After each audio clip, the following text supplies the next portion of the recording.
Hello बच्चों, चलिए प्रश्न को पढ़ते हैं और समझते हैं। फलन एफ एक्स हमें दिया है -1 जब एक्स का मान -1 से कम है।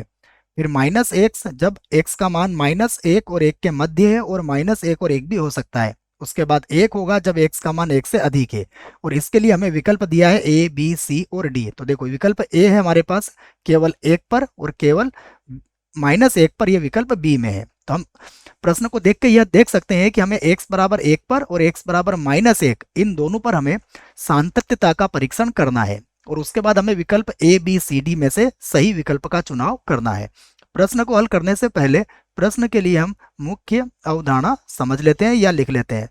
तो प्रश्न की मुख्य अवधारणा, जिसकी सहायता से हम इस प्रश्न को हल करेंगे। तो मुख्य अवधारणा में हम इस बात को लिखेंगे कि यदि यदि x बराबर a पर फलन एफ एक्स संतत है,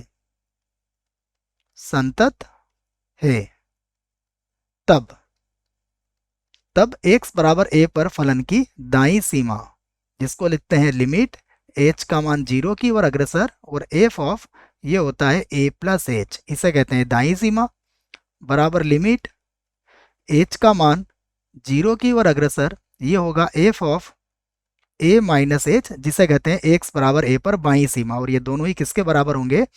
x बराबर a पर फलन के मान के बराबर होंगे। अब हम प्रश्न के लिए सबसे पहले x बराबर 1 पर सातत्यता का परीक्षण करते हैं। तो हम इसी बात को लिखते हैं, x बराबर 1 पर संततता संततता की जांच।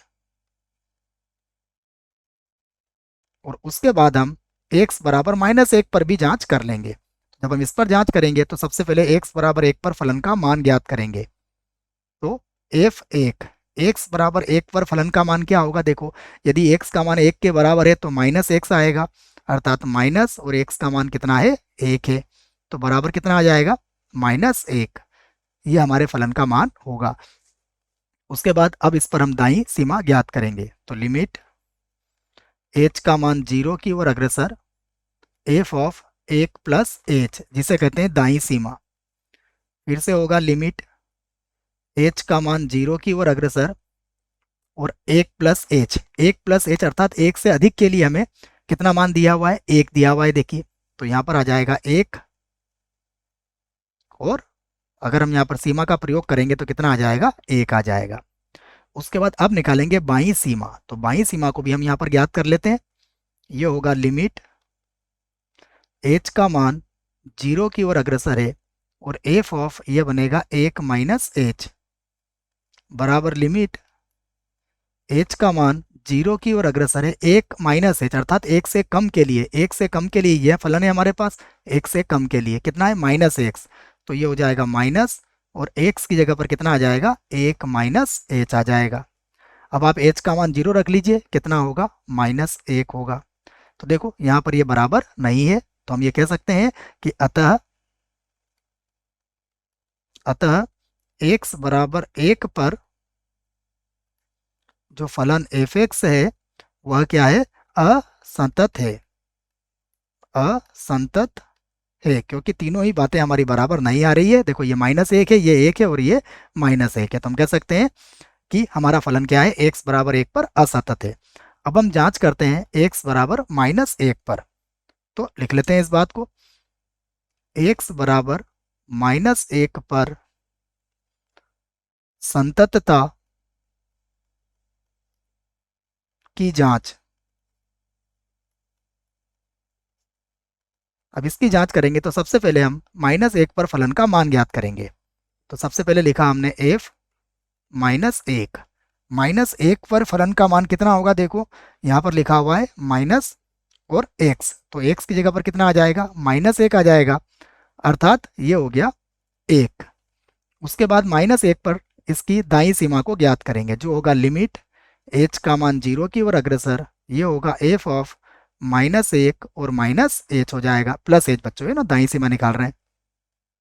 उसके बाद फिर से लिमिट h का मान 0 की ओर अग्रसर है, -1 प्लस एच, -1 प्लस एच के लिए हम -x वाला फलन प्रयोग में लाएंगे, तो माइनस और x के स्थान पर आ जाएगा -1 प्लस एच। यहाँ पर आप h का मान 0 रख दीजिए। तो h का मान जैसे आप 0 रखेंगे ये माइनस माइनस प्लस का 1 बन जाएगा। अब हम निकालेंगे इसकी बाईं सीमा। तो लिमिट h का मान 0 की ओर अग्रसर f ऑफ -1 और -h बनेगी बाईं सीमा इसकी।